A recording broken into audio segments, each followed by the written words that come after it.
Assalomu alaykum.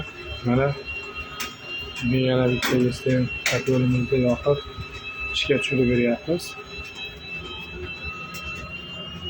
Gradusnigini 30 ga qo'ydik, chunki hozir sinov payti.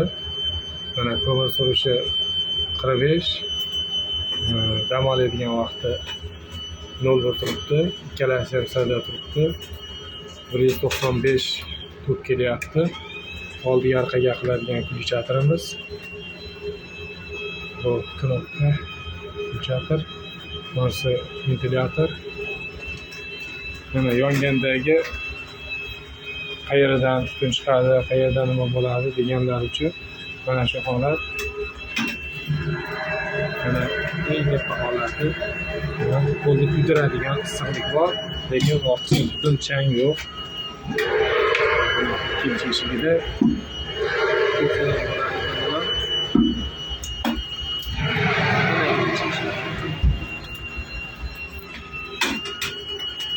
mana shunchalik issiqlikda, shunchalik holatida, shu holatda turibdi.